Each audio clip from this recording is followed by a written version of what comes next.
What's up, guys? Welcome to Daily Dose of Reddit. This is your host, Zach, and today's subreddit is r/MaliciousCompliance.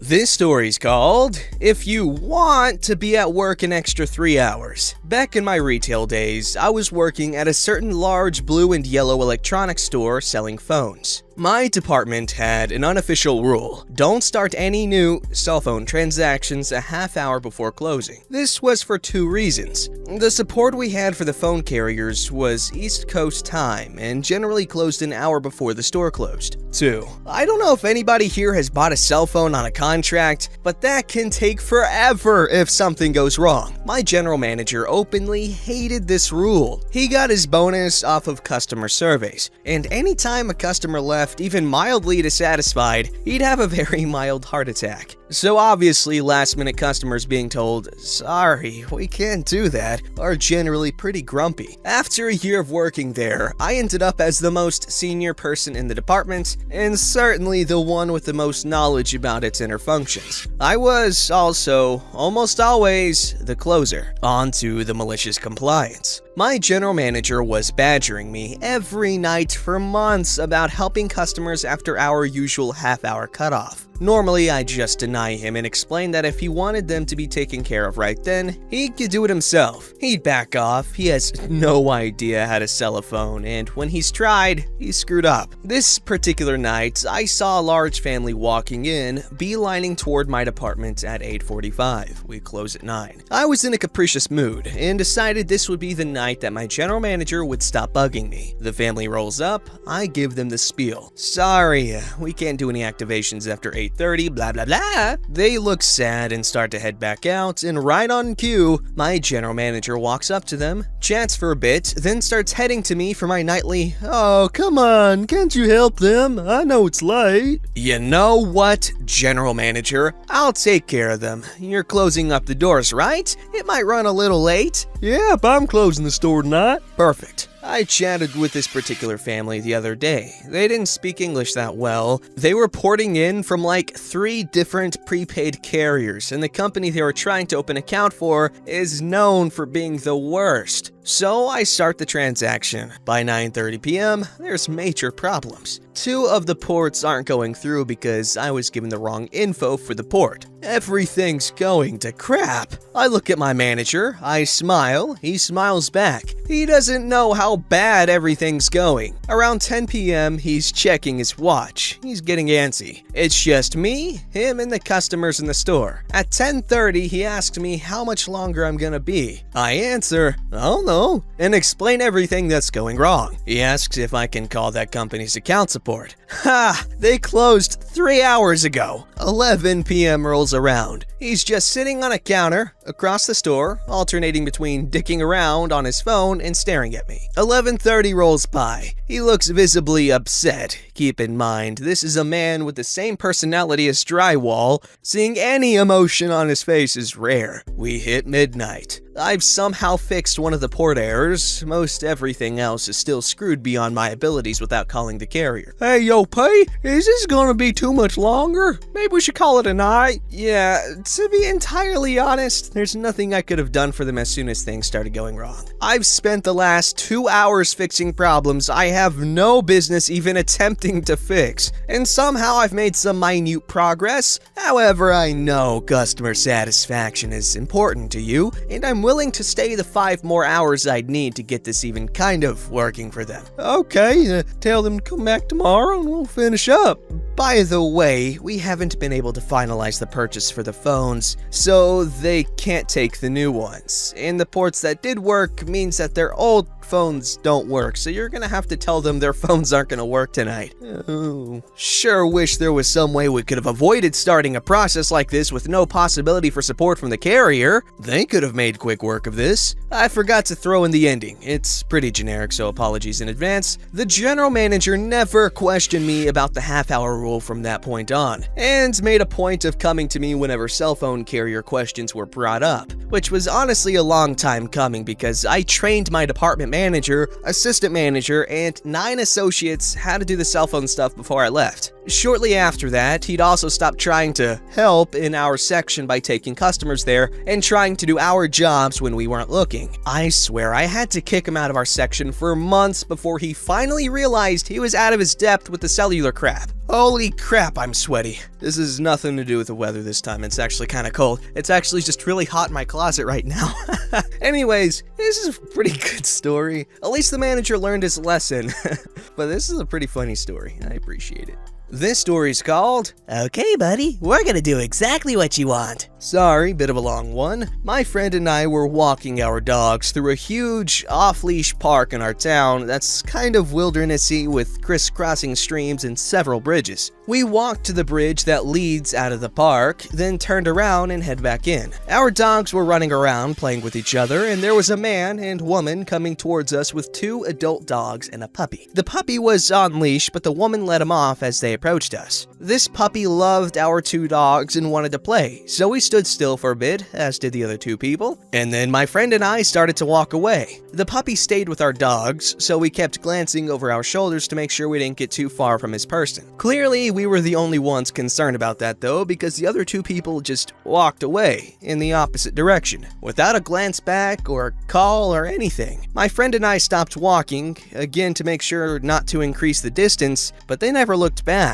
It's really wooded here, so it was tough to see them, but eventually we could see they were standing on the bridge out of the park. So we turned back and walked towards them to bring their dog back. We could see they were standing about a quarter of the way along the bridge talking to some other people. So my friend called out, "Hey, can you call your dog?" several times, but they ignored her. We ended up walking all the way to the bridge to get their dog back to them, where my friend told them to put it back on leash so it wouldn't follow us. But they still ignored her and kept talking. We gave up and turned around and walked away again. And no surprise, the puppy followed us again. And we got too far away for comfort again, so turned back a second time and called to these people to get their dog. This time, the guy yelled at us, "Quit worrying about it and walk your dogs. We'll figure it out." I mean, it should have been clear to them at this point that their puppy was nowhere near them and following us, and that we doubled back twice to try and return it, but he told us off for trying to help, so we just said, "Okay, buddy, you bet," and went back to our walk. I mean, if I'm being totally honest, we might have,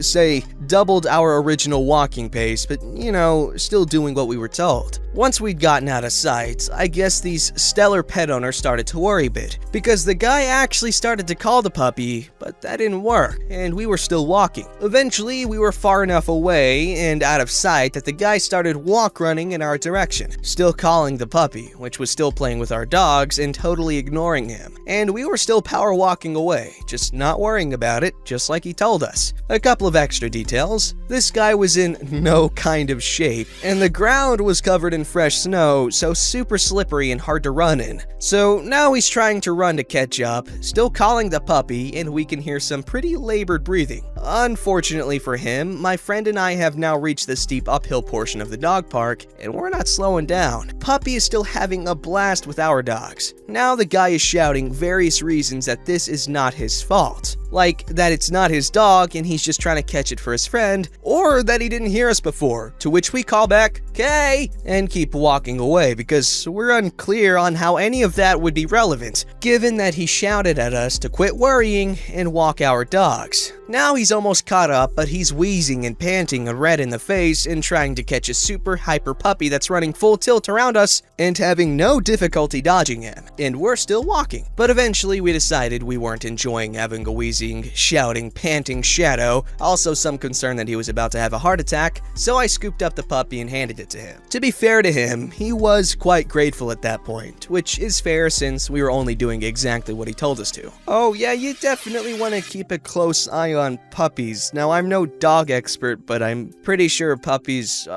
more likely to wander off? I don't know for sure, but I think they would be because they're not as trained or whatever. But they could be like, "Oh, I'm scared, I'm not gonna wander away," but I don't know for sure. Like I said, I'm no dog expert.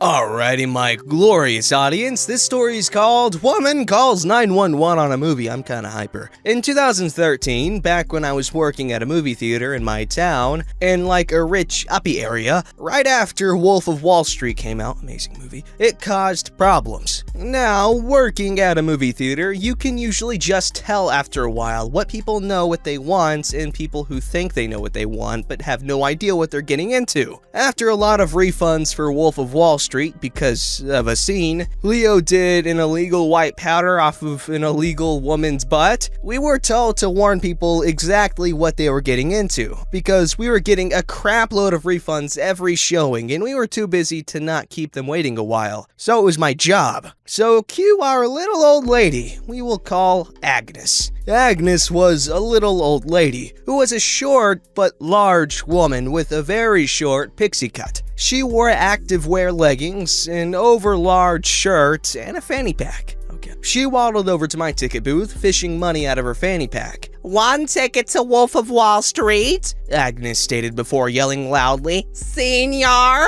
Yes, Agnes, I can tell you need a senior, and yes, she was not the type for this movie. Okay, but just so you know, it's R-rated, I started, but she groans and rolls her eyes, slapping her hand on the table. "Just do your job and give me a ticket. I'm gonna be late," Agnes stated. Cue my malicious compliance. One senior coming up. I handed her her ticket as she snatches it out of my hand and waddles off to the theater. I waved goodbye. As if on cue, 30 minutes into her entering the theater, her, like most people who have no idea what they're getting into, walks out of the theater. I was about to call my manager with glee for a refund, happy for my subtle revenge, when I realized she had just come out to make a call. All my hopes and dreams crumbled. Maybe I misread her, but she was for sure not the type to enjoy this movie. I sighed in defeat and went back to waiting for movies to get out. That was until not long after her call, 3 police cars with flashing lights pulled up to the front of my theater. I paused in noticeable confusion as 6 police officers came in with their hands to their side pistols. Since again, I was in the ticket booth, they approached me. "Ma'am, we got a call about some illegal films here,"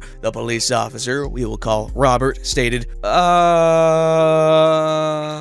I stated in a loud, long, continuous, my eyes slowly drifting to Agnes, who was waddling quickly up to me. "Arrest her!" Agnes demanded as I continued my continuous, "And arrest them too!" She pointed to the concession workers in a loud, noticeable anger. "For what reason, ma'am?" Robert asked, now seeing how calm and quiet the theater was because the movies were in. "For that disgusting illegal thing with what they're trying to say is a movie," Agnes huffed. She was red in the face and panting. "I demand you shut this place down." "Were you the one that called about the children engaging in adult activities illegally films?" "Can't say it or it won't be approved," Robert asked as we completely went dead silent. "Child what? We had nothing remotely like that here or ever." "Yes," Agnes stated. "That thing in there, that Wolf of Wall Street is illegal. They cannot show that kind of trash in there." "Ma'am, I saw that movie. There's nothing really illegal in it, and there's no children engaging in adult activities illegally films in it either," Robert stated, pretty ticked off. "Is this why you called us?" "Yes, because back in my day, the police would have shut this place down." Agnes was screaming her head off as 2 officers got the hint and just left. "Ma'am, do you know what you did is illegal? It is filing a false police report. 911 is for emergencies only, not your bad movie reviews." Robert had enough of her at this point. "But I didn't file a false police report," Agnes whined as Robert turned to me in a very, very nice tone. "Have a great day, ma'am." He beamed with obvious annoyance. They started to file out, and Agnes angrily followed them, yelling to them.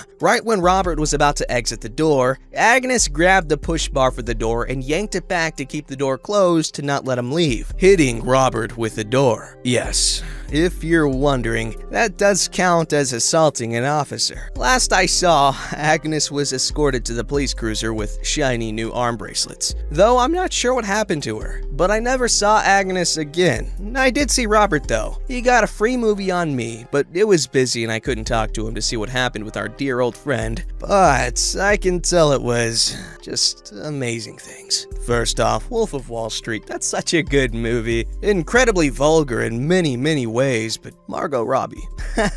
Margot Robbie. But wow, calling the police on a movie? What?